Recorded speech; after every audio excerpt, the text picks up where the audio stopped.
টানা ১৭ বছর পর দেশে ফিরেছেন তারেক রহমান। বিএনপির ভারপ্রাপ্ত চেয়ারম্যানের দেশে ফেরার খবর স্থান পেয়েছে বিভিন্ন আন্তর্জাতিক গণমাধ্যমগুলোতে। তারেক রহমানকে বাংলাদেশের পরবর্তী প্রধানমন্ত্রী হিসেবে উল্লেখ করেছে বার্তা সংস্থা রয়টার্স। এছাড়া এএফপি, নিউ ইয়র্ক টাইমস সহ বিশ্বের বিভিন্ন গণমাধ্যমগুলোতেও তারেক রহমানকে সম্ভাব্য ও পরবর্তী প্রধানমন্ত্রী বলে উল্লেখ করা হয়েছে।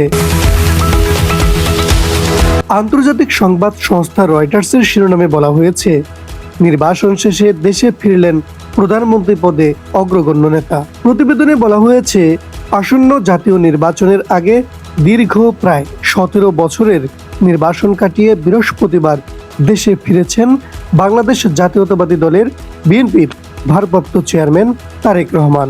বিএনপির পক্ষ থেকে আশা করা হচ্ছে, তাদের এই প্রত্যাবর্তন দলীয় নেতাকর্মীদের মধ্যে নতুন উদ্দীপনা সৃষ্টি করবে। ফেব্রুয়ারিতে অনুষ্ঠেয় নির্বাচন তাকে প্রধানমন্ত্রী পদে শীর্ষ প্রতিদ্বন্দ্বী হিসেবে দেখা হচ্ছে। এদিকে ঢাকার হযরত শাহজালাল আন্তর্জাতিক বিমানবন্দর থেকে অভ্যর্থনা কেন্দ্র পর্যন্ত সড়কের দুপাশে জড়ো হন কয়েক লাখ নেতাকর্মী ও সমর্থক। তারা দলীয় পতাকা, প্লেকার্ড, ব্যানার ও ফুল হাতে তারেক রহমানকে স্বাগত জানান। ৬০ বছর বয়সী তারেক রহমান সাবেক প্রধানমন্ত্রী ও বিএনপির চেয়ারপারসন বেগম খালেদা জিয়ার পুত্র। তিনি ২০০৮ সাল থেকে লন্ডনে বসবাস করছিলেন এবং ২০১৮ সাল থেকে দলের ভারপ্রাপ্ত চেয়ারম্যান হিসেবে দায়িত্ব পালন করে আসছেন। তার প্রত্যাবর্তন এমন এক সময়ে ঘটল যখন প্রায় ১৭,৫০,০০,০০০ জনসংখ্যার মুসলিম সংখ্যাগরিষ্ঠ বাংলাদেশ অন্তর্বর্তী সরকারের অধীনে নির্বাচনী সময় অতিক্রম করছে।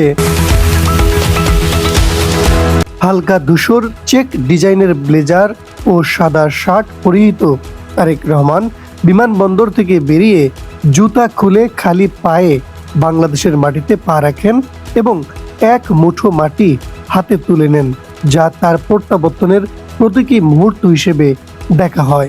অভ্যর্থনা কেন্দ্রে উপস্থিত জনতার উদ্দেশ্যে ভাষণ শুরু করে তিনি বলেন, প্রিয় বাংলাদেশ।